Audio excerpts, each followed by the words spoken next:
we're back. And it's a 2 weeks break. It's all my fault. Hello, welcome back to the GMS Magazine podcast. I am Paco Garcia. Jaén, Reed, whatever you want to call me. I'm Paco. Hi.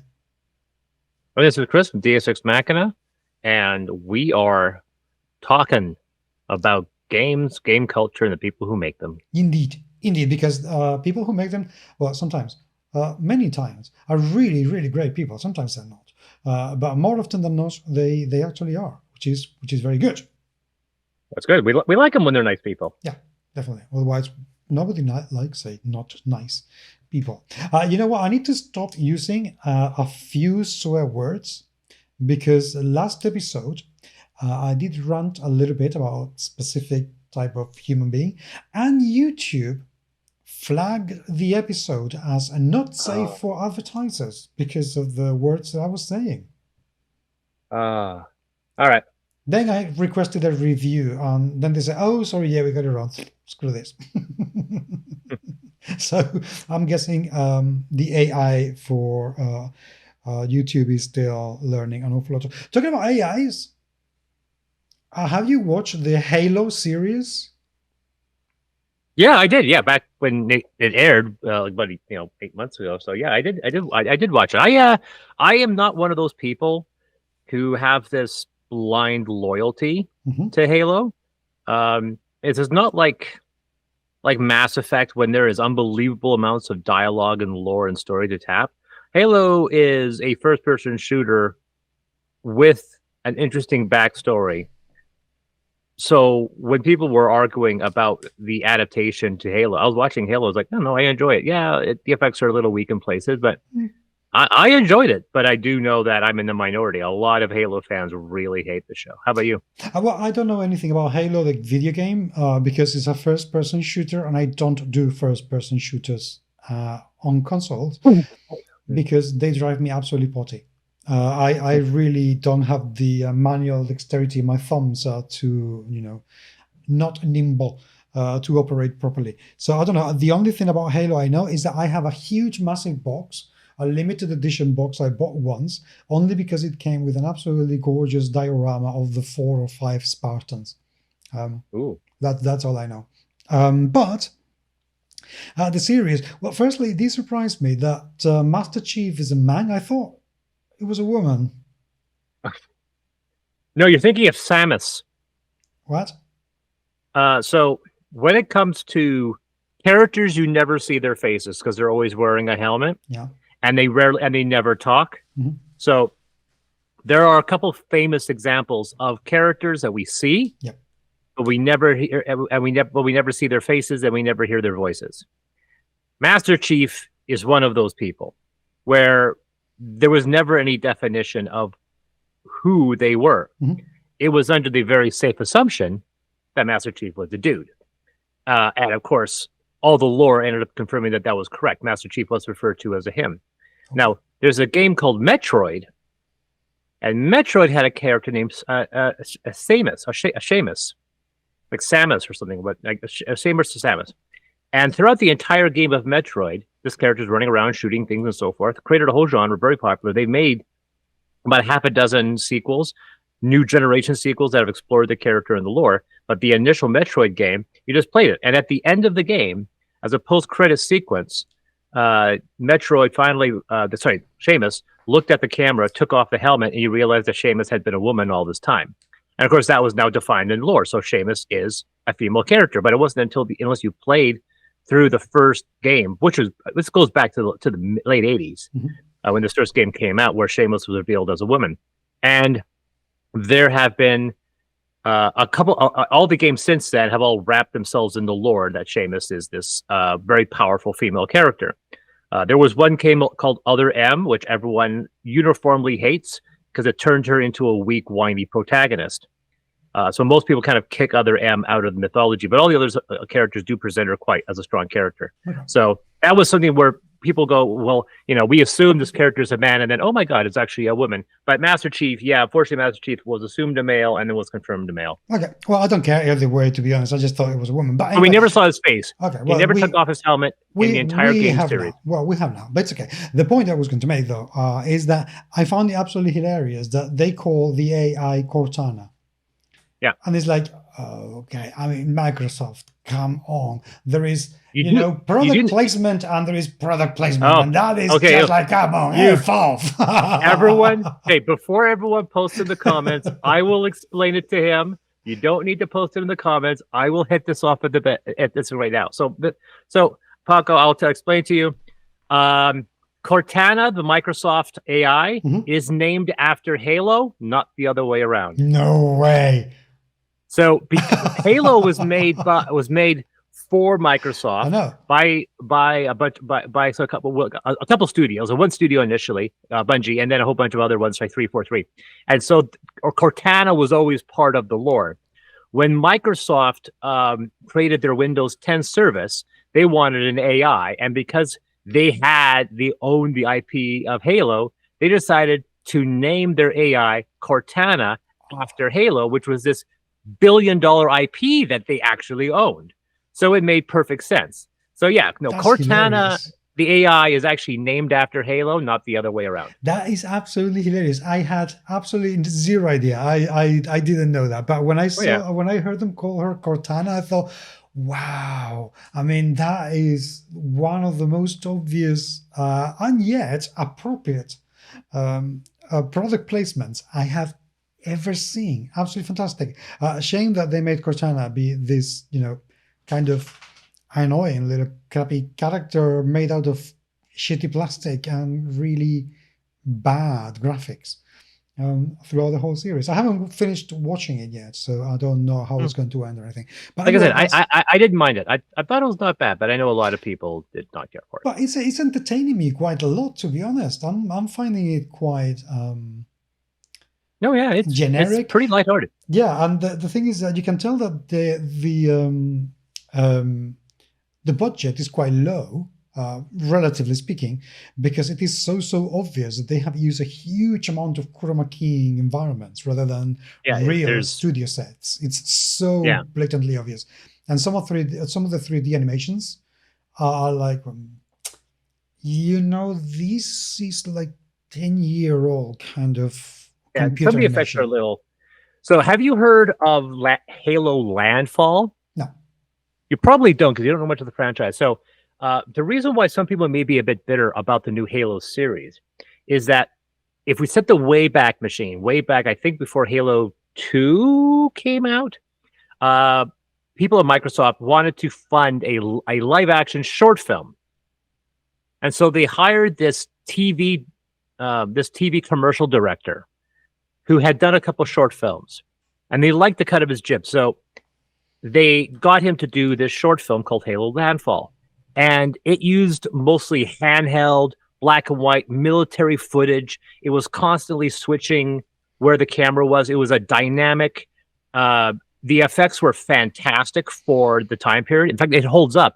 But one of the reasons why it holds up is that a lot of time the visual effects are obscured by the fact that it feels like you're not watching a live action movie, you're watching a military footage from an actual war. Okay. There's very few occasions, if not, I don't think there are any occasions when any of the camera is floating. It's a camera that's mounted on somebody, it's mounted on a vehicle, it's aerial photography, and it doesn't even involve Master Chief. It involves a bunch of people trying to do this thing that's a prequel to Halo 2 or Halo 3. And it is glorious. It's about 6 minutes, a very short film. And everybody loved it. And they went to this. And so a lot of people said, we should do a live action film. And this guy should direct it. And Microsoft got together with a bunch of other companies and said, we want to do this. And the film company, I can't remember if it was Paramount or somebody else, maybe somebody else said, we'll do the film, and Microsoft said we will help co-fund it, but it's going to cost $150 million. Now, this was 10 or 12 years ago. The film company said, no way, no. Video games don't make any money. We're not going to give you that much money. And they were constantly fighting. And then there was talk about maybe we should bring another director. And I think they were talking about Ridley Scott coming on board. But everybody said, no, this is the person we want to do the film. And they were backed by a well-known producer, a guy named Peter Jackson. I'm not sure if you know him. So Peter Jackson was tapped to be the producer, and he was the person that was going to make the film. And they all wanted this director. Microsoft wanted him. Peter Jackson wanted him. But the film company said, this guy has done 3 short films. He's never done a feature film. We're not going to trust him with $150 million. And so there's been a lot of pushback. And eventually the whole thing fell apart and got canceled.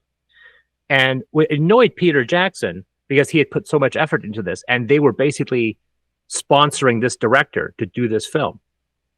So instead, he said, look, we have this infrastructure. Peter Jackson goes to this director and says, hey, sorry about this thing.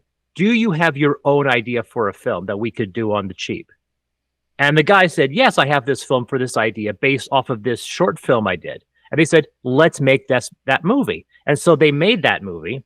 It made $150 million and got nominated for Best Picture. That director was Neil Blomkamp, and that film was District 9. Mm-hmm. So that's how far back the whole Halo story goes. And so whenever people look at the Halo series, they always lament the fact that we could have had a Neil Blomkamp directed Halo film that would have looked like that short film, and we will all have worshipped it because it was this gritty, hard military story that wasn't trying to be a video game, that it was this hard-pressed story. And it's funny, too, because Neil Blomkamp made a bunch of other films, some really fantastic, some really not so great. And the irony is that he's doing a video game adaptation right now, but he's not doing Halo. Neil Blomkamp is currently directing the Gran Turismo movie based on the racing game by Sony and Polyphony Digital. But I saw the storyline for this, and I am more hyped about this film than I am about, I think, anything else this year. Because Neil Blomkamp doing a racing movie, I am on board. And the fact that they're doing an adaptation of a racing game, you think, this is going to be stupid. It's going to be like Need for Speed. It's just going to be a thin. And then I saw the storyline. The Gran Turismo movie, based on the video game, is a true story.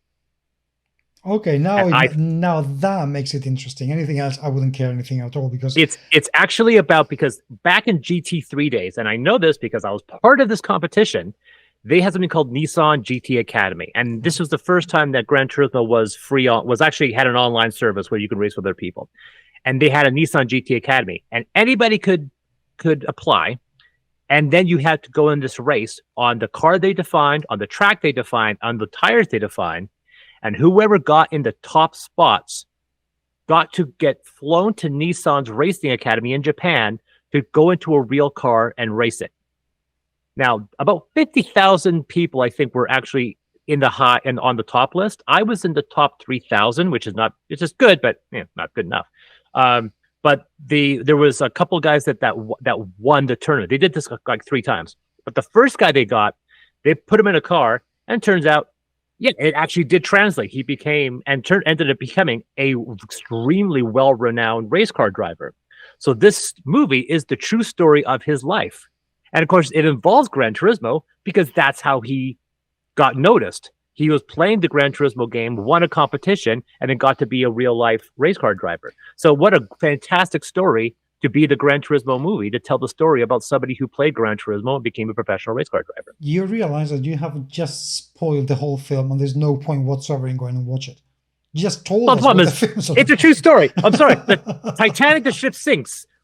But anyway, so Neil Blomkamp is doing... We don't watch the film to see how the Titanic sinks, but to see how Leonardo dies. Yeah, and I'm sure that there's a really good story. And I wouldn't be surprised that if this is not a story about him reaching the end of the story. I don't think what I've seen, the movie isn't about this kid winning Gran Turismo. I think the story is about this kid who gets it at the first act of the film, and the rest of the story is his racing achievement. I don't think the story is about him. I just noticed that I have spoiled Titanic for anybody who's not watched it. I'm sorry. So sorry. Screw you. You should have watched it. Anyway. When I was working at the video store, there was something called Titanic 2. I swear to God. There is this brochure. When I was working at a video store, when you could rent VHS and DVDs, there are these advertisements for films to come. A lot of them are direct to video. So basically it allows a video company to buy these really expensive rentals for movies that are direct to video, films that never got a theatrical release. Now this doesn't exist anymore. Now there's direct to streaming. There's no such thing as direct to video because no such thing as video. But the idea that there would be movies that would be made directly for DVD, and yeah, generally they're quite schlocky. But there was one which was an animated film called Titanic 2. And in the disclaimer, in the advertise, it was a 2-page full-leaf advertising to try to promote this direct-to-video animated film called Titanic 2. And it said in the disclaimer, includes a family-friendly ending where everybody lives happily ever after. And I was just like, what? This serious? You're literally going to retell the Titanic story, but the story where the ship sinks, but everybody survives and lives happily ever after. I'm like, that's just completely offensive and ridiculous. So anyway, let's talk about games, because we've been talking for about 50 minutes now, and we've been talking about series and cinema. We are talking about games, though. We were talking about Halo. We're talking about but video games is not our thing. It's more like something else. So anyway, you said you have a few things you wanted to talk about, mostly D&D. Well, I'll talk about the recent funny news, and we'll kind of go backwards. Okay. So, okay, so let's see if I can get this. The first thing we'll talk about is this somewhat, I'll say, hilarious. So, do you know the term Wonderfiled? So, no. Okay. So, but you do know who Justin Lanassa and Ernie Gygax. Yeah. Yes, indeedy. So TSR 3, as they're called, formed. They're linked to something called the Dungeon Hobby Shop Museum. Correct. Which is a commercial business. And you can go online now. There's actually a post that went up not too long ago where someone goes through all the dates, the sequence of events that starts in November 2012, where Jason Elliott registers TSR2 name as a trademark to launch Gygax magazine. Then November 2015, Gail Gygax sues TSR2, and the Dungeon Hobby Shop Museum claims ownership of various TSR logos and tries to license them in October 2020. And then this process. And then the blow up, of course, as some people know, came around June, July of 2021. That's when Jason Elliott forgets to renew the trademark registration for TSR2. At which point his former partner Ernie Gygax, along with Justin Lanassa and Stephen Deinhardt, sweep in, grab it before notifying him, and then they offer to let him use it for a nominal fee. This is everybody who knows D&D or who follows the gossip knows this. Then in late June of that same month of that same year, TSR3 embarks on an astonishing social media campaign where they tell people who don't like Gary Gygax not to play D&D, calls a trans person on Twitter disgusting, thank the woke because sales are up, insult Luke Gygax and more. They also block or insult any of those who question them on Twitter. Yeah. It came so bad. Me too. Yeah. It got so bad that various companies started to distance themselves from TSR, including Gen Con. TSR2, which was Jason Elliott's group, they rebrand them as Solarian Games because now they're like, well, we don't want the TSR logo anymore. Gamma and various other individuals, such as Luke Gygax, Tim Cast, Jeff D, and other more, they basically distance themselves. They say, we don't know these people. TSR responds to being banned by Gen Con by claiming that they created the conventions or whatever. Yeah. I remember. So they continue to get massive public backlash. They then say, oh, all that stuff in June was all somebody else's fault. We're under a new ownership and so they basically throw somebody under the bus. And they bring somebody else in. Somebody who we hear about once, and then we never hear from that person again. Michael, I think was his name. Yes, it was. But then in July of that year, TSR rebranded itself Wonderfiled or Wonderfiled. And Stephen Deinhardt publicly blocks WOTC and Hasbro on Twitter and announced that he is breaking up with them because of politics. Then there was a new TSR website appeared called TSR 3.5. Then, and this is all in 2 months, folks. They announced TSR Con, which was awesome. And Then in September of that year, Michael K. Hovermail shows up on Enworld announcing that they have the rights to Star Frontiers. And they are now working on a Star Frontiers game. And that started a complete few months of just complete nightmares of people claiming them on their BS. And then in December of that year, a record is found showing that WOTC is finally taking action against TSR. Mm-hmm. And then they try to launch TSR 3.5 tries to launch an Indigo campaign to stop Wizards of the Coast. That made no money.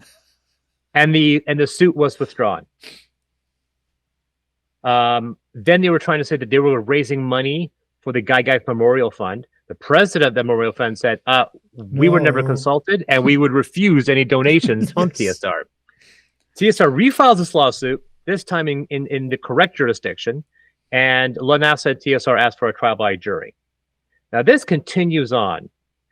He sends Lanasa sends TSR alum Tim Kask a profane message, which I won't repeat, but go suck Luke's WOTC's expletive, you expletive coward. And then in January 11th, 2022, Hovermail claims that TSR 3's Star Frontiers New Genesis game was released and sold out. It was a limited run and it sold out.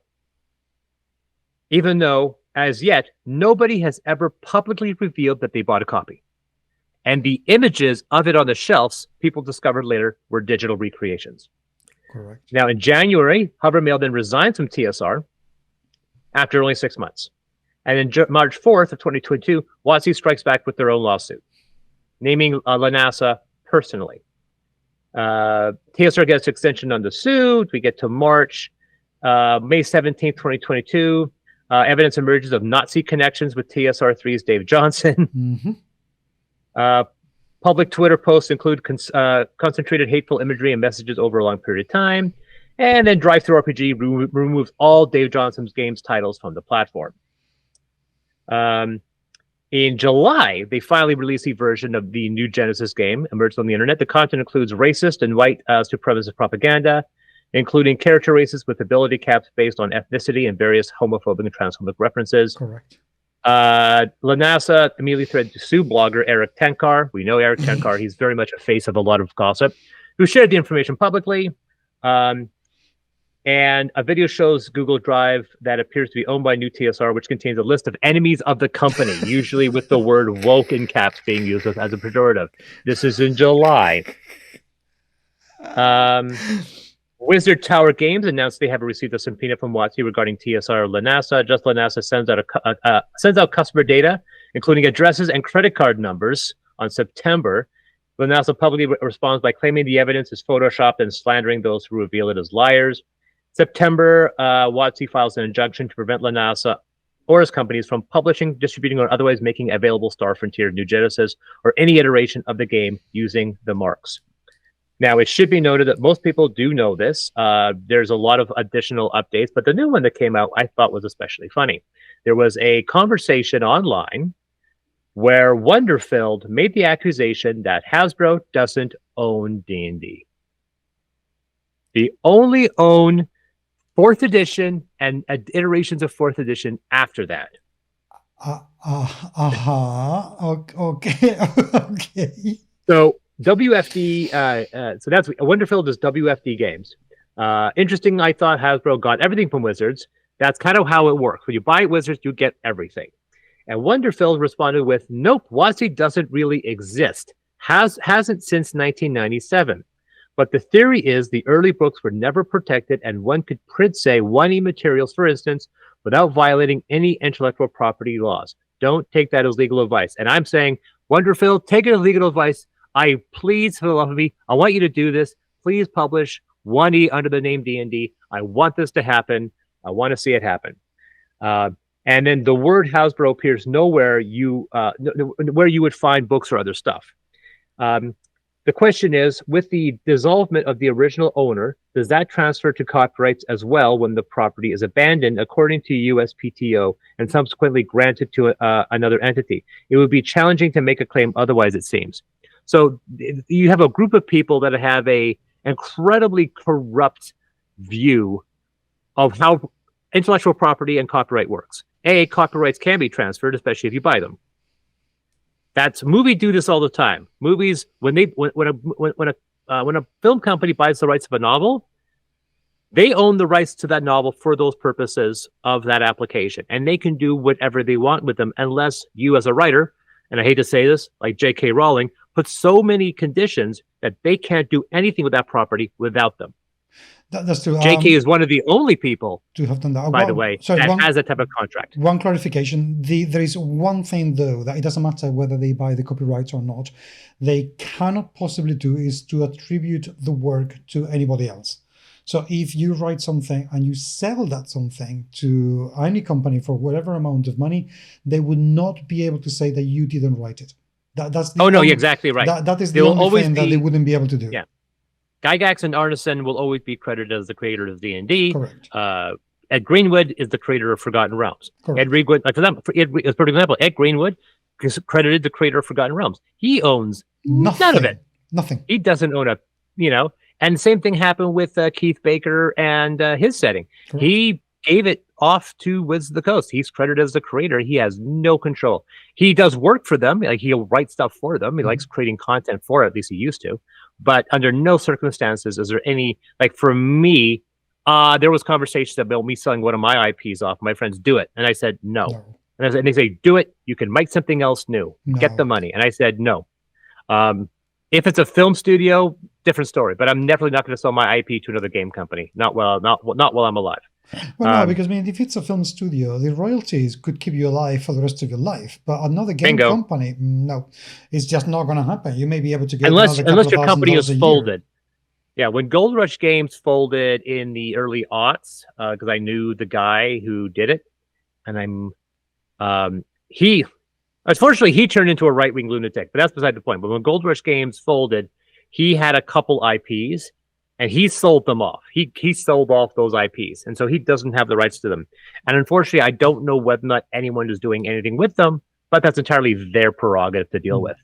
That's issue, right? I was offered Spelljammer. I did not have the money to buy it. And now WOTC obviously wants to do things with it themselves. But that was the interesting news. That came down April 4th when that hot take came down. Well, I really, for one, would absolutely love if they had the guts to put their money where their mouth is, or whatever the saying goes, and try it. Because, I suppose we still have to see what the outcome of that lawsuit is going to be. We don't know what's happening there, do we? Yeah, the funny thing is that WOTC have all the cards, and Wonderfiled does not. They have blank cards, and everyone else is calling their bluff, because if it goes to court, Wonderfiled has no capacity to pay their legal fees, and no lawyer is gonna take them on unless they're a conservative right-wing lawyer who wants to do it out of spite. And even then, like I said, no one's come forward in a year and a half. If it hasn't come up now, Wonderfiled is probably twiddling their thumbs, trying to hope it goes away, and not realizing that they can be in a lot of legal trouble. I hope they are, because they're horrible people. So yeah, the sooner they go away. On the next news, we've got the fact that last week we had the DnD Summit. Oh yeah, that was God. Where Wizards of the Coast went and gathered a bunch of people virtually and in person. And there were some hot takes, most of which were incorrect. The hot takes, there's a lot of hot takes going on. A lot of it dealing with their future plans. And the fact that... Give me a second. Before we go into that, can I say just something? Mm-hmm. This is something I said in TikTok, and I have to say it again. And I have to say this, I really hope and wish that somebody at Wizards will hear this. I don't think they ever will, but I don't care, but I hope they do. Seriously, people, you have not the faintest idea how to organize an event. Not a clue. That was one of the biggest, hugest, most horrific organizing blunders I have seen when organizing an event. Yeah. What on earth were you thinking? That was appallingly badly managed. So bad. Firstly, they appeal to the ego of some people. Oh, you're going to be the influencer, that we are going to invite you to the place. And we're going to invite you and you and you and you and you, without realizing that other people who work really hard and who love D&D so much, we're going to say, oh, well, why not me? I've had a few Kickstarters for D&D products that have, raised like hundreds of thousands. Well, why not me? Why not? And then people are broad saying, why only US people? Why don't we matter? Yeah. And then they will say, oh yeah, of course, you can come, you can come, virtually. And it's like, well, okay, I suppose, kind of, like, fine, fair enough. That's not what a summit should be like, but that's fine. Okay, we'll go. And then you realize that, look, the people going are getting all these huge, mega exclusive swag that you're like, what about us? Oh, we didn't think about that. Give me a second. Give us your addresses. We'll send it to you. Don't hate us. And then come the whole thing, and people are saying, why are you talking to us about VTT as if you are the first time going to do it or the first VTT ever? You're not. Yeah. You're not. And you're using Unreal Engine. That's going to need a very powerful machine. And it's not going to be web-based. You're not making it very endearing. Anyway, sorry, I interrupted you there, but it's just so appallingly badly organized. Seriously, you need a PR company, like, I think, now.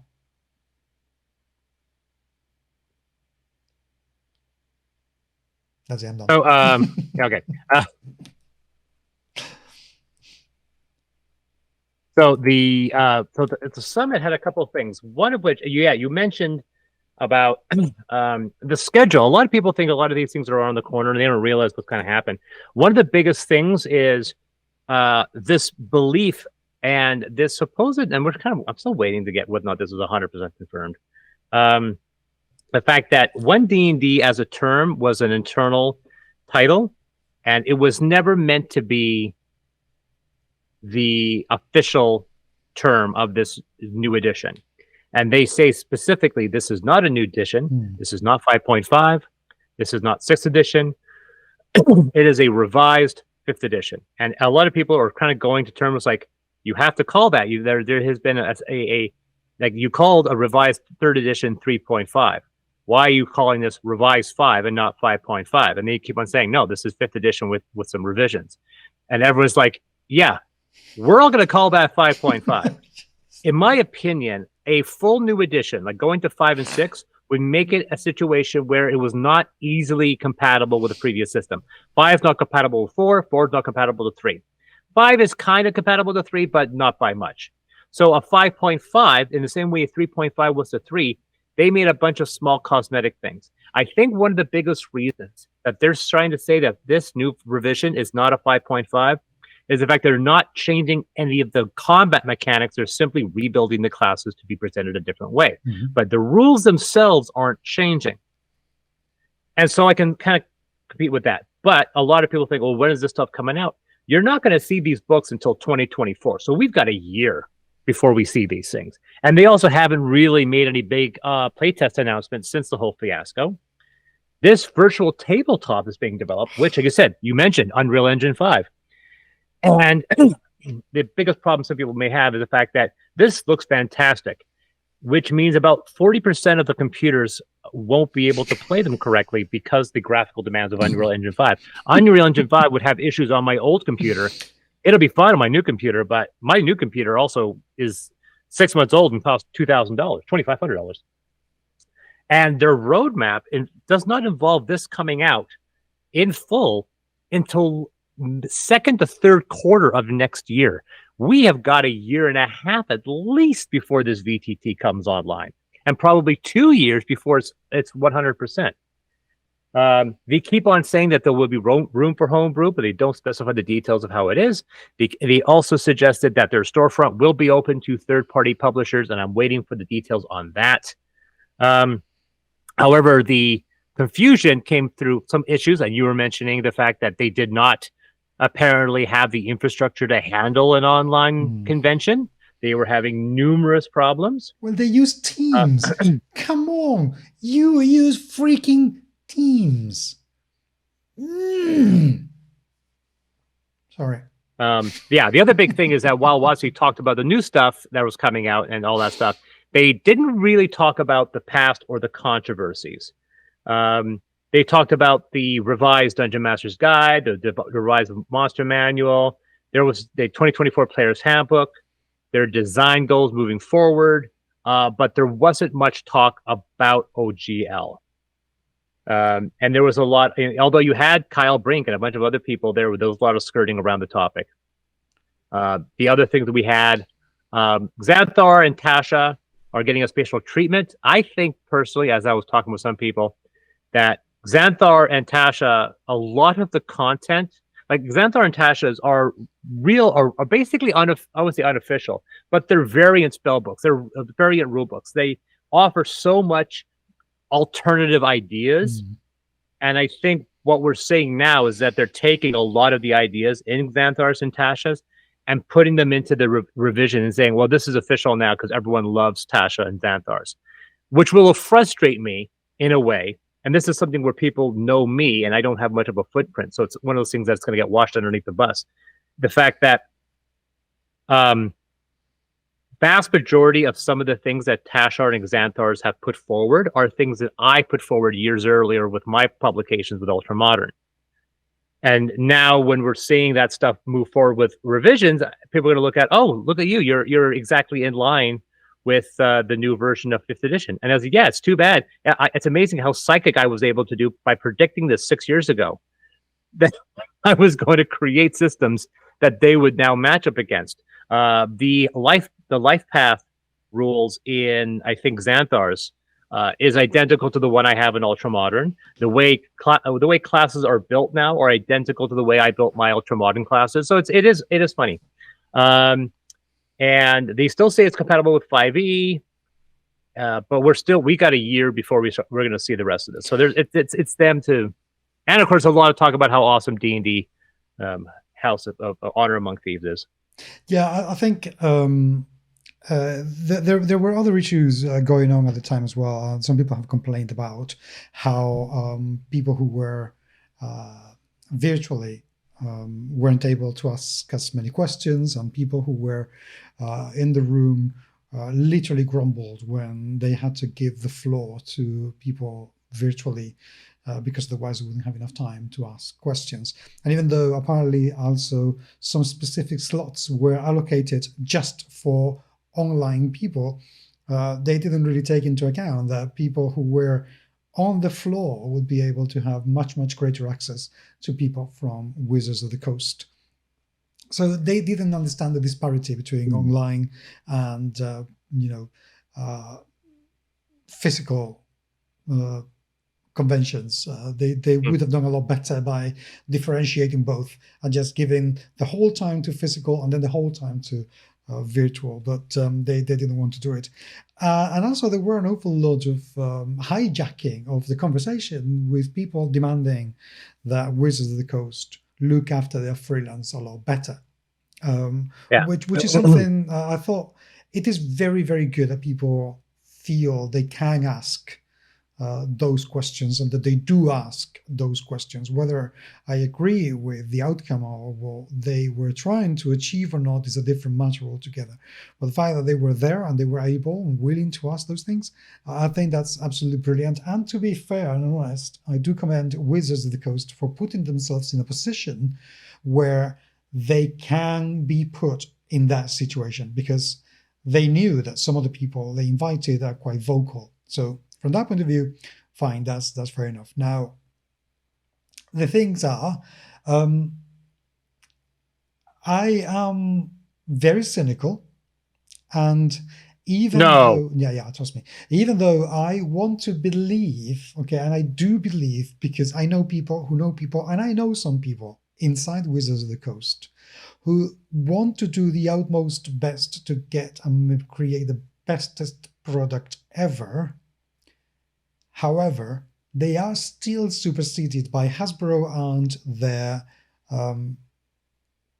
lawyers, kind of marketeers. And those are the marketeers who not long ago said that D&D is hugely undermonetized. So my predictions, which I put in Twitter a few weeks ago, is that Wizards is going to continue with Hasbro is going to continue with just supporting influencers that they see as profitable, but they're never really going to help up and coming people unless they see a huge potential in them. They will not. I don't think they're ever really going to put an effort in getting the small people and help them grow beyond a pat in the back compared to the amount of help they're going to give to bigger people. And I still get this feeling that the reason they want to do this revised version of D&D is because they're going to try and get through the back door some of the conditions on the clauses that got them the bad rep when they released the beta OGL. I bet you anything that they're going to try and get as much money as possible from third-party publishers somehow. And that is something that we are not going to see yet, but I reckon that will indeed happen. I wouldn't be surprised if they came with some sort of licensing, that we have discussed in the past, where instead of having to pay, a percentage of your income, maybe you have to pay a license fee of X tens or hundreds of dollars a year or month to be able to use their trademark. We'll see. But I sense something like that will happen. And I also going to predict that their VTT is going to flop. Their what's going to flop? The VTT. Like I said, we'll see. It's ultimately, if it does flop, it's going to be a big hit for them.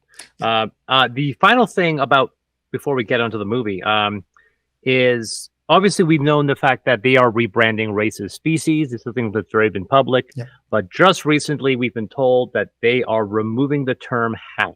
Yes, which is very, very welcome as far as I'm concerned.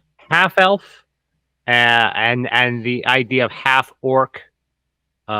Is being removed. They're not removing the concept, the mechanical concept, but they are removing they're removing the term. Now, I cannot remember how I did it because I don't have half elves by the definition of half elves in my Amethyst, because there is not one elf. There's about 20 or 30, so I couldn't have that. So I think the actual terminology I used was, where is it? Interspecies.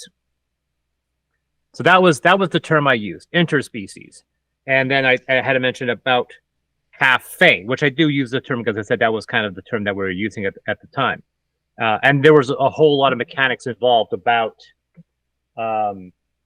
if two people have children and they're these different species, what happens? Like what gets inherited and what happens? What's dominant? And so I threw in a lot of rules about that. So you're on the post that this is definitely a good thing that they're removing the language of the term half. Yeah, no, I approve of that quite a lot. Firstly, because I agree that it has too many echoes of real life racism and eugenics. When you turn it brings up that term half breed, which is very much a pejorative. Correct. So that is why I don't like it. But also the reason why I approve that they do it is because they are empowering the creation of interspecies characters by creating rules that encourage you to do it. Now you can have an interspecies of absolutely anything you want. You can have a elf and a dragonborn, or a tiefling and an orc, and not a problem at all. You can create that interspecies, and it is mechanically and within the lore of the game perfectly possible. So what they're doing is taking out the half-elf and half-orc and whatever half, except the halfling, which I can imagine they will continue using that, and replacing it with new species. And I think that's a better use of the space. I'd rather have 9 full-on species that then I can mix and, however I want, than having a half-elf. What happens if I want to have the result of an elf and a human, but has different characteristics than the ones that they give me in the book? Why can't I do that? And if I do, how is that going to reconcile with what's already in the book? Now, what happens if I want to create, my dad was an elf, my mom was a human, the love of my life is an orc. What does that make that my son or my daughter or my offspring? Yeah. So I approve that of what they are doing. And I have very much enjoyed seeing people frothing at the mouth at the concept of losing the possibility of reading half-elves and half-orcs descriptions in the core rule books. Yeah. It's interesting for me because I turned that idea that issue that you mentioned into, I wouldn't say unfortunately, but I turned it into a core biological aspect of my entire world of Amethyst. Like, it's literally a deep root. It's so deep rooted. It's not something I can retcon or retroactively change because for some reason. In my story, of course, is that, like I said, we have an interspecies section and we have a lot of species that we don't have orcs. We have the types of fae. We have all these fae, and fae are basically any humanoid being born of magic. Right. And then we have spawn creatures, and spawns are basically ones that are evolved. And mankind is the most definitive version of that. But we also have new spawn races that have been pushed by magic. Kodiaks. We've got mouse people in the new book. We had possums in the last book. So those are the spawns. And there are spawn races that are not civilized at all because they're monsters. That's what they are. But Fae are very specific. And the Fae all have one thing in common. They're all humanoid. They all have some type of pointed ear. But beyond that, they can have vast differences. And there are about 8 or 9 actual different recognized versions of these species. And I determined within the setting that the way the whole thing works, that you had this older Fae, this elder Fae people. And as magic saturated them, the natural ambient magic of the world saturated them, their offspring started to not evolve in a way that made biological sense. They started to, the term doesn't really make sense for devolve, but their offspring would suddenly become another species. And as this branching off, it was kind of like an inverted ladder. So the biological evolution tree, but here it was kind of going the other direction. And so this proud and powerful immortal race of elder Fae, they eventually broke off into 3 different species: Chaperons, Ladinians, and Neros, which in the span of fantasy, wood elves, high elves, and dwarves. And very quickly, and the rule I just find is that the elder the species, the more susceptible they were to magic. And so very quickly, the elder Fae all vanished. And then we had these other races. But even they started to branch off into their own other species. So with the wood elves, all of the satyrs, fauns, pixies, and sprites all came off of the Chaperon tree, where the Neros have orcs, ogres, giants, all of that. And the idea, of course, is that the wood elves are all about nature, water, air, and so forth. Wood and Neros were about earth, underground, and so forth. And that's basically how we created this. I created this magical branching system. And so within the setting, I stated that if there was any form of interspecies relationships between them, which happens all the time, the lower branch superseded the upper branch. And this created a situation where Ladinians, being one of the eldest races, they were petrified that they were going extinct. Because if they had a child with any other species, the child was a pure blood of that species. And that became a concern to them, and that's why they fled to the sky. And they had this, they had this whole religious culture that basically forbade them from ever having a relationship with anybody that wasn't a Ladinian, because the child was never a Ladinian, and it was basically breeding them out of existence.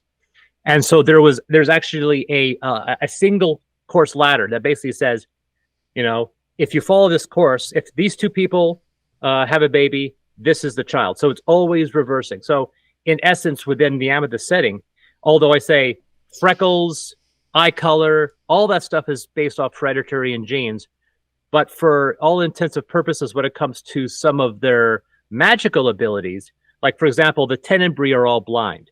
And if the Tenebrae has a child with a Damascus, the child is a Tenebrae because it has the ears of the Tenebrae and the blindness of the Tenebrae. So that was put in the story. And then we threw in the Tylan. And the Tylan were these ex-vampires. So they were pulled out of the Fey ladder through dark magic, and then magic brought them back. So they don't have a tree at all. They are completely standalone species that don't have a connection. And 90% of their population are women. And the rule is that if anybody has a child with a Tylan, it's always a Tylan, 100%, full stop.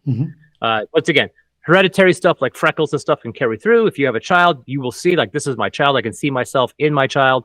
But that is a 100% Tylan through and through. And now we see it's something similar to the game Mass Effect. There's a race of Mass Effect of these alien women, and then when they breed with anybody, the resulting, although might look like the other species when it comes to certain features, it is a 100% pure blood of that alien species. And there's even stories and within the lore of religious groups that are very hotly racist against the Tylan, because they feel that the Tylan are this root of breeding out all the other species. And so I throw a lot of that really kind of uncomfortable allegory intentionally in there. But that is a hardcore defining aspect of the entire setting. It's been in there since day one, this hereditary tree of how the Fae work. And it's one of those situations that somebody comes up to me and goes, well, that is inherently racist. I go, it's not something I can change. It's not something I will change, because that's been a defining aspect of the setting since 2006. It's in the novels. It's in all the books. And I literally have an image which shows you the whole system, how that whole ladder works. And even the only time that ever gets messed up is when a human enters that mix. Because when you have a human, you do have the mixing of traits. And I have a whole thing that says, if the Tenebrae has a child with a human, here are some of the dominant genetic traits that will pass through, and here are the ones that won't. Except for a Tylan. A Tylan, a human, once again, is a full-blood Tylan, because that's how the Tylans, they're magically genetically designed to always produce the exact same type of offspring as them. There's no such thing as a mixed species child with the Tylan. They always come out pure-blood Tylan. And this is an aspect of their setting, which is the reason why there's so much hotly racism towards them. And it's a part of the setting. So I find it interesting that we're now at this point where they're saying, the term half is no longer applicable, and that's fine. But the idea, like, we're also taking out the very idea and replacing it with a much more broader mix of how it reflects reality, because you see people having children with multiple different ethnicities and cultures, and a variety of things pass through. And sometimes you'll see a handful of children from a mixed background, and their children don't. Whoops! Sorry, humans. We had a glitch in there. My computer overheated, so that's where you can see this huge break. Sorry about that. Anyway, okay. The thing is, following up on what you were saying regarding having a very well-met structure about how you can cross species within your game. Yeah. Within Amethyst. The thing is, I don't think that D&D can do that. Yeah, I think, yeah. I don't think it's possible, because they have way too many species, and also people are creating their own all the time, and also they have all these other worlds that, even though they are never going to publish, but you can D&D has to be generic. It has to take the law of averages. It has to cover the widest spectrum, where a specific setting can be specific in its rules. However, What I wonder, and this is where things become tricky for any kind of rules. By the way, humans, if you can hear a buzzing in the background, I'm trying to avoid it, but if you can hear a buzzing in the background, that's the refrigeration system in my computer trying not to kill my computer so it doesn't die again of heat exhaustion. Is it hot where you are? Well, no, it isn't, but the computer is about 92 degrees. The CPU is at 92 degrees. Lord. Yeah, that's quite hot. So anyway, the point is, I wonder how they're going to rule it so, you can blend an elf and a beholder. For instance. Or how are you going to blend, I don't know, any sentient species, an Aasimar with a tiefling? I don't know, an Aasimar and a tiefling, I suppose it would be easier. A beholder and anything else, or an ethelid. What happens if an ethelid tried to eat the brain of this absolutely gorgeous little halfling and takes pity and falls in love with the beautiful, gorgeous little brain and decide to have children? They fall in love with each other because, they kind of mind meld. How are they going to do that? Like, for me, the funny thing with Amethyst is that I way back at the beginning, I was trying to justify how interspecies would work, and because I was applying a very scientific approach to Amethyst, where I was trying to explain everything scientifically, and then only at the end say magic did the rest, and trying to absolve the whole interspecies because I said, well, technically elves and humans are very, very different genetically, and as a result, they wouldn't be genetically compatible, right? The same, if you had an alien species and a human species, despite what we like to think about Star Trek, chances are they wouldn't be genetically compatible. And the funny thing is that then my friend Conan, who was working with me at the time, said, well, then don't have it. Take it out. Maybe Fae and humans can't have babies in your setting. Yeah, but the thing is that D&D cannot do that. They can't afford I know. But the funny thing with me is the fact that I didn't want that.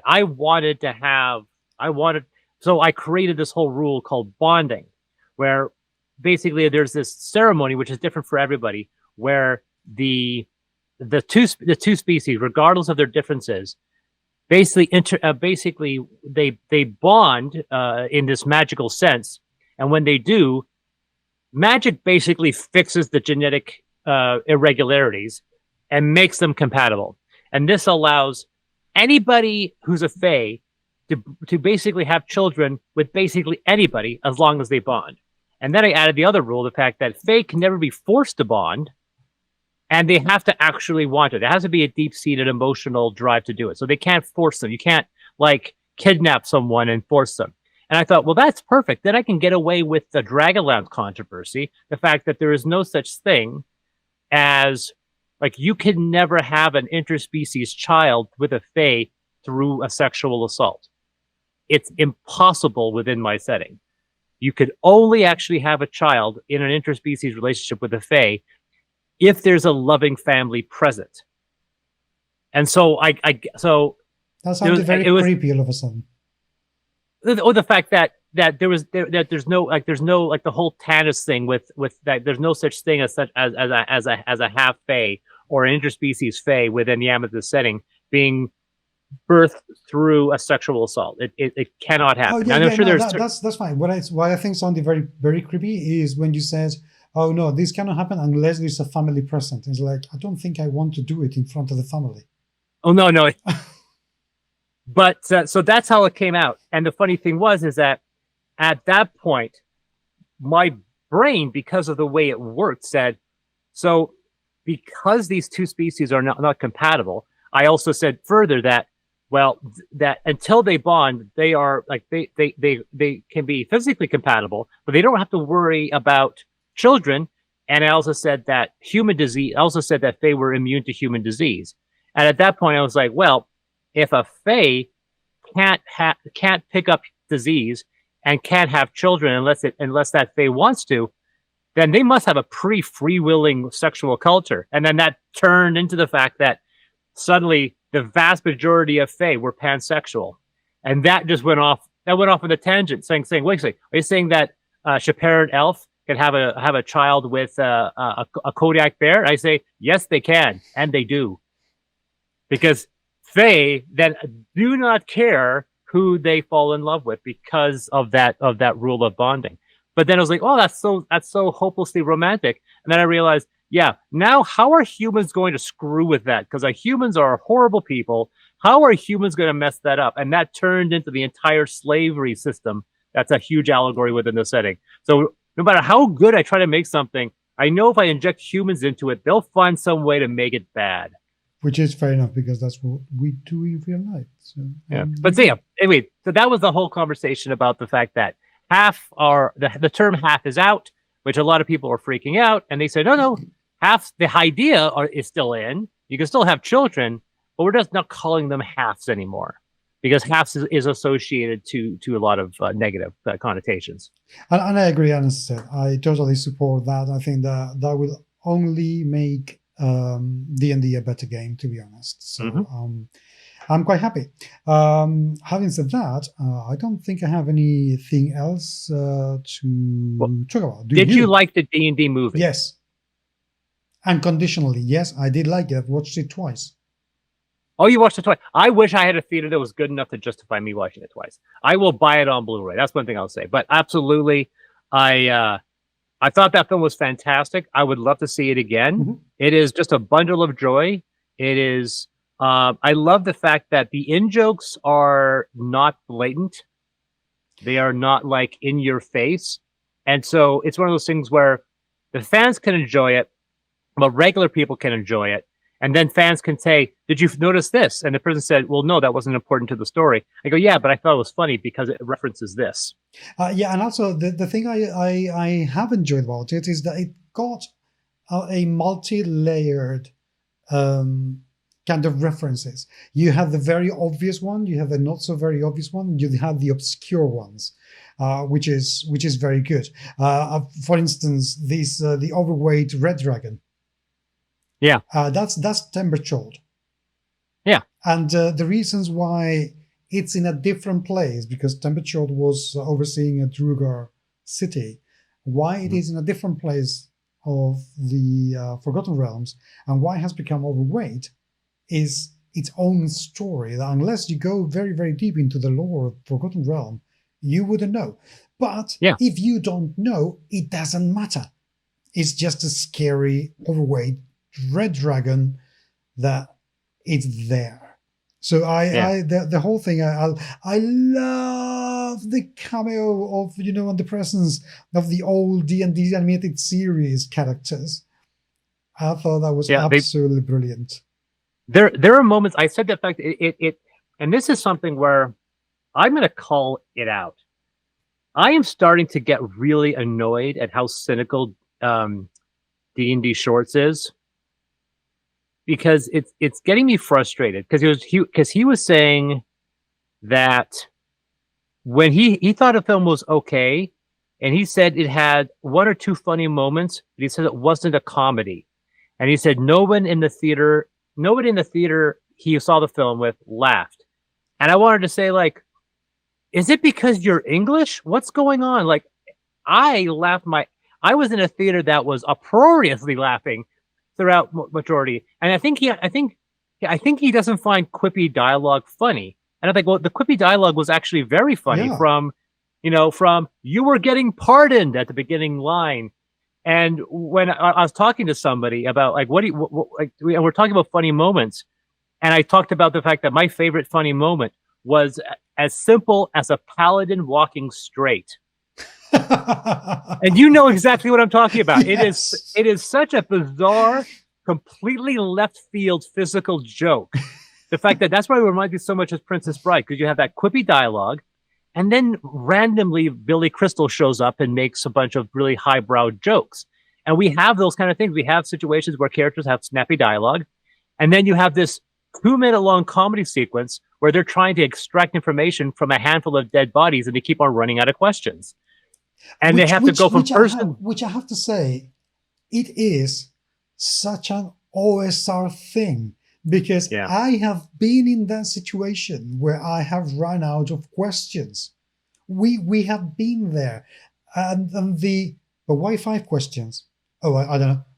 That is a question that we players have asked when we have cast that spell. So the whole thing, I'm sorry, if people didn't like it, they didn't want to like it. There is an awful lot to like in that film. I don't think it needed to be anything else. It was just like a game of D&D can be. Light-hearted, easy, epic, completely ridiculous fun. And I just don't understand why people are so hell-bent on hating it. I don't get it. Just enjoy. So, if anybody else out there didn't like it, okay, whatever. Like for me, like I said, it's there. Every single time I thought maybe this film's getting a little, something would happen. Like that Holga's halfling husband. That scene does not need to be there, but it's such a beautifully funny moment where this random cameo shows up, and they're having a very serious conversation about emotion and attachment and relationships, and we can't take it seriously because at the end of the day, it's a 6-foot-tall barbarian woman trying to get closure from her marriage to a halfling. Yes, and it's just. But you're staring at this moment where the entire scene's played straight, and then you have to get over the fact that there's a 3-foot tall celebrity who's been CGI miniature, and he's sitting on a gigantic chair. Okay, but how many times have you played such ridiculous scenes around your table? Because I have many times. The last time I played with a former group, because right now I'm playing Dragonlance, which could be for another episode completely. The Shadow of the Demon Queen or whatever, the Shadow Queen. Anyway, that one. The previous character I played, it was a halfling who had a son with a dragonborn.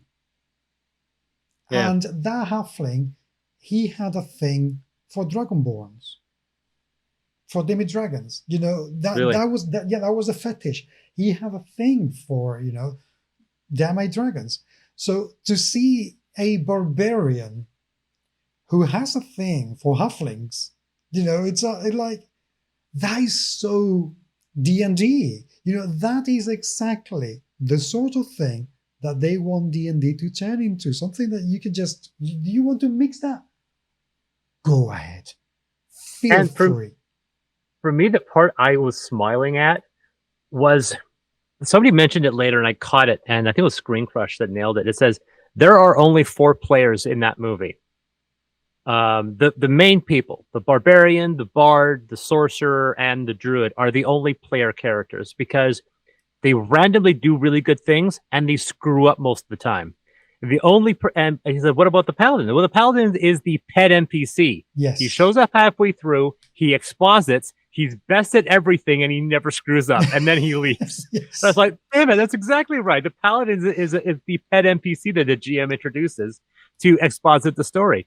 But there's that. But for me, and the fact that you have an elaborate puzzle and an elaborate solution to that puzzle, and the GM through the paladin is explaining how the puzzle works, and then somebody critical fails the first moment, and the entire puzzle collapses, and then the GM has to improvise a random magic item that will help them solve the problem. And I'm like, yep, that happens to me all the time. And then them using that same arbitrary random magic item in the most convoluted way possible to get themselves in the vault. The whole sequence with the painting and the fact that they put the painting against the bottom of the wagon, and then they banged out the boards of the wagon. Somebody went inside the wagon, pulled the paint. It's like only a player group would have that such an elaborate solution to such an issue. I thought, like, somebody role played this and said, my group thought of the dumbest way of getting inside this thing, and they're going to do it point by point. I think you're absolutely right. I think it is the perfect adventure, D&D playing around the table adventure. They do exactly the same ridiculous things that we would do. They ask the same stupid questions that we would ask, and the same completely wild characters that we would play. So I'm sorry, but seriously, the film is very good. I have enjoyed it twice. You see, what's his name? I'm trying to remember who it was because somebody posted about it. He's actually on my friend list. He's a very well-known D&D writer, and I'm trying to remember now who it was because he was posting about all the things that's mechanically wrong. Like he said, the movie was just okay. And all of his criticisms were because of all the things they got wrong mechanically, like the fact that the bard doesn't cast spells.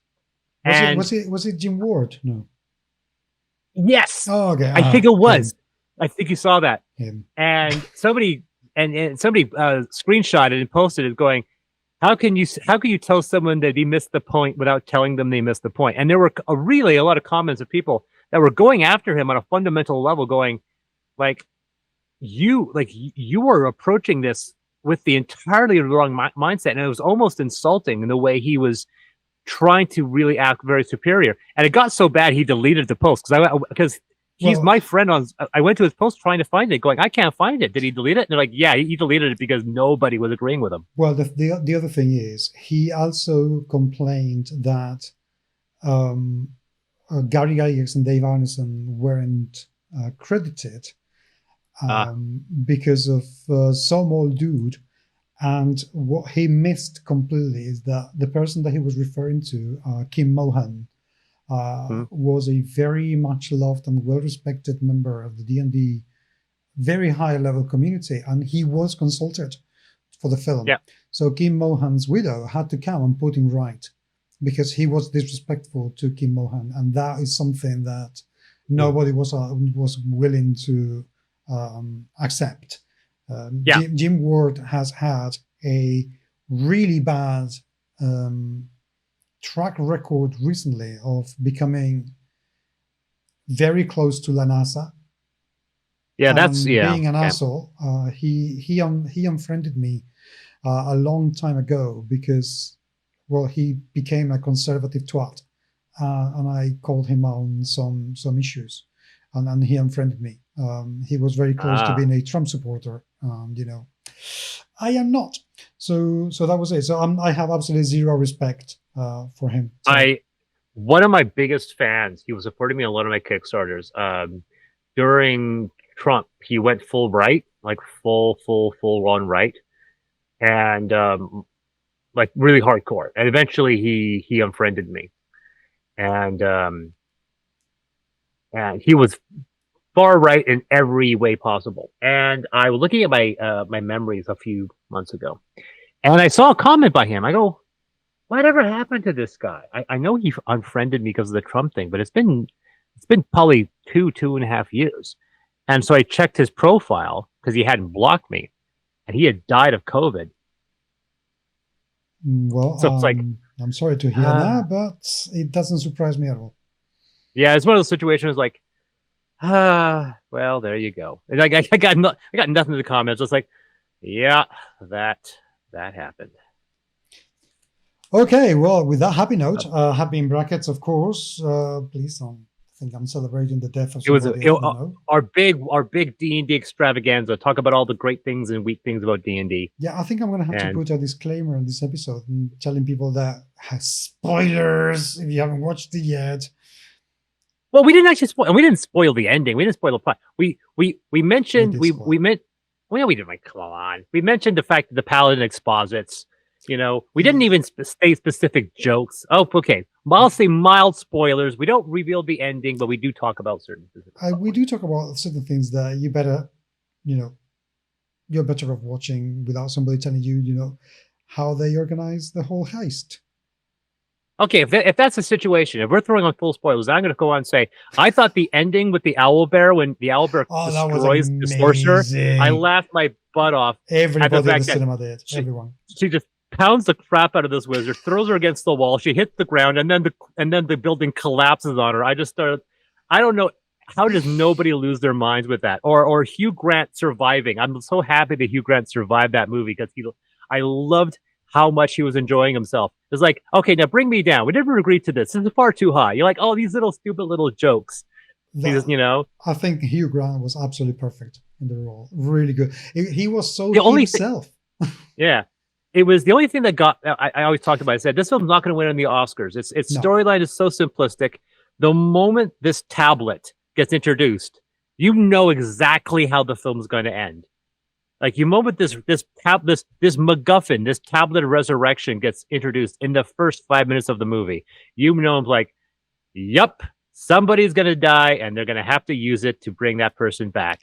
And it's one of those. And then when we saw it, I was like, all right. Here comes the ending that we all saw an hour ago. Yes. We knew it was get to this. So like I said, it's not going to win any Oscars, but it was still a hell of a fun film. But you know what? I don't think it was ever meant to win any Oscars. I thought this was a really fun experiment.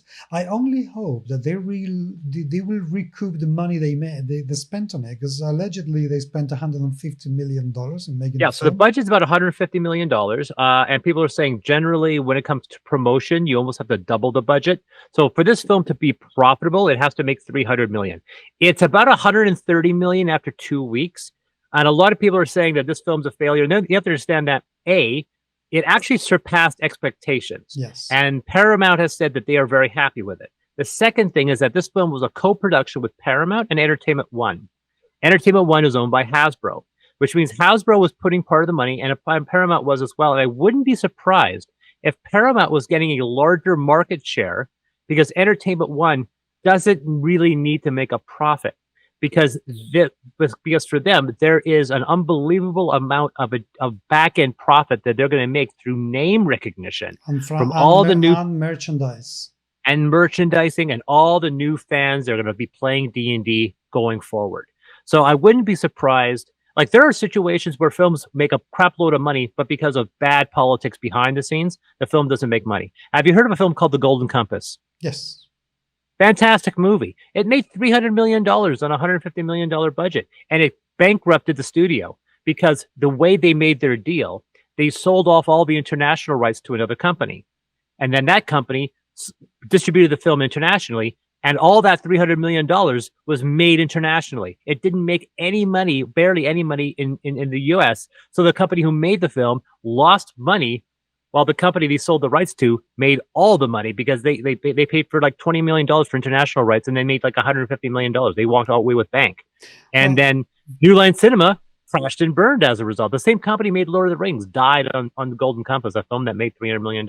So I wouldn't be surprised if this is a scenario where Paramount, they'll get streaming rights. They're going to get this spin-off TV show. They're looking the long game. Exactly. And so I think the thing is, I wonder how much they are thinking that streaming revenue is going to be part of the, the investment to recoup the amount of money, because this movie is going to go into streaming, and a ton of people who didn't go to the cinema for whatever reason will watch it in streaming. Yeah, I can't wait to buy it. I'm going to buy this thing opening day. I am not, because I don't have a Blu-ray player. So there you go. But I will watch it on streaming, probably on loop. I think I will watch it a number of times because I really have enjoyed it. So there you go. But there you go. There's your spoiler review. There we go. Now we spoiled it. Yes. Well,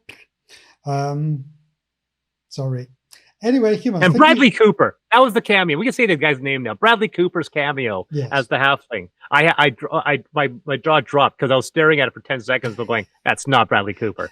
That cannot be Bradley Cooper. Holy shit, that's Bradley Cooper. How did Bradley Cooper get lassoed into playing a halfling in a 2-minute scene? Because he probably plays D&D and he just loves the game. I bet you anything that's why they do it. So anyway, humans. There you go. Thank you very much indeed for being there. Do comment on the film and let us know what you think. And if you didn't like it, please let us know why you keep on wanting to dislike it. Because you may, I can look at the wrong things with the film. I don't care about the wrong things with the film because the good things vastly outweigh the bad things. So there you go. Let us know. Email us on podcast@gmsmagazine.com. And sorry about the glitch. I will try to find out what on earth was going on with my computer. Yeah. This has been Chris from Deus Ex Machina. You can find me at Deus Ex Machina on every single social media, and even Twitter, unfortunately, which, according to the news today, no longer exists. What? It came down that apparently Twitter as an entity no longer exists. It's being folded into the X umbrella, which is Elon Musk's umbrella company called X. Oh. We'll leave it at that. And we'll see how good that works. Yeah. Good night, everyone. Good night, everyone.